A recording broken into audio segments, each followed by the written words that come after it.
So you have to confirm key personnel for a USG proposal. What to do first? Most RFAs or USG government solicitations have a requirement to fill key personnel positions. But what do you need to know to accomplish this?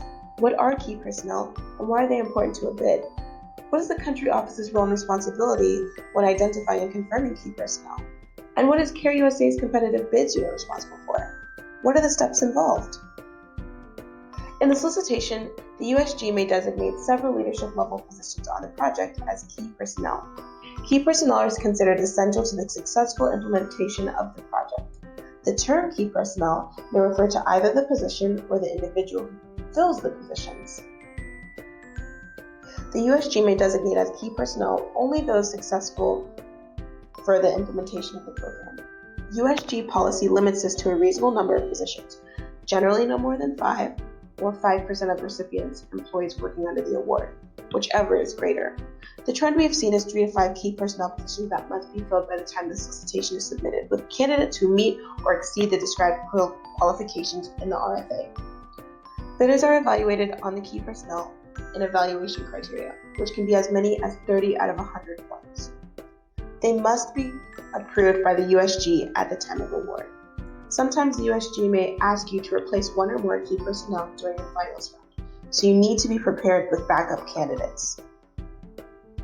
A Chief of Party, or COP, is the most senior person on the program and directly accountable to the USG, usually USAID, for the management of the program. They are always one of the key personnel. Others often include a monitoring and evaluation lead, a deputy chief of party, and a finance and operations director or manager. Usually a senior technical advisor in a programmatic area is included, such as gender, nutrition, value chain, or WASH. The solicitation will list both the positions and qualifications, which include required degrees, years of experience, language requirements, and technical skills. A short list of responsibilities is usually included, and we supplement that with our standard text for such positions. Candidates confirmed for these positions must meet or exceed the requirements. Otherwise, we will lose evaluation points and could either lose the bid or be requested to find replacement candidates at the finals round, with only a few days' notice to find a replacement. On solicitations over $9 million, the Chief of Party will usually be an international hire, and therefore the responsibility of the CBU talent acquisition team to recruit for and confirm. Any other positions identified as being on the U.S. payroll are the responsibility of CBU to recruit and confirm. All positions identified as being on the country office payroll are the responsibility of the country office human resources team to recruit and confirm. While positions should always be advertised in your local media, the best way to find stellar applicants is to actively source candidates, especially candidates who may not be looking for a position. The perfect candidate seldom applies for these jobs, so we must find them. Ultimately, these positions will not exist unless CARE wins the solicitation. So your approach towards securing top talent requires continuous outreach and sourcing. Do not wait until you have a long or short list to contact candidates.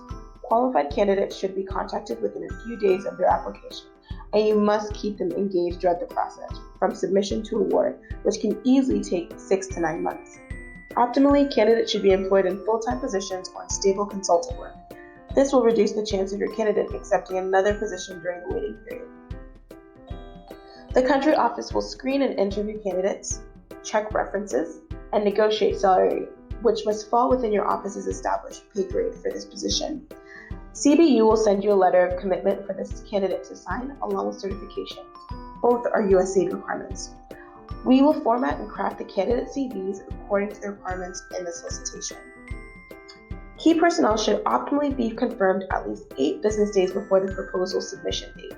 This allows CBU enough time to ensure candidate CVs are developed and demonstrates the candidate fully meets or exceeds the qualifications of the position, and to draw out and develop all relevant experience.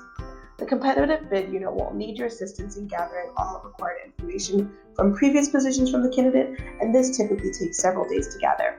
CBU also needs time to write up the candidate's profiles for inclusion in the management and staffing plan, update the budget with salary information, and insert the letters of commitment and certifications in the proposal. Congratulations! You've submitted your first USG proposal. There are a few important tasks. Write an email to each of the selected candidates thanking them for being part of our proposal and confirming that we have submitted the proposal. Copy the email to your country director and any other staff closely involved in the proposal who may have interacted with the candidate during the interview process. Maintain monthly communication post-submission until award notification or loss. Keep them engaged and excited about the process. This will reduce the possibility of their taking other positions in the meantime. We recommend you have at least one backup candidate available in case our selected candidate withdraws or USG asks that the candidate be replaced.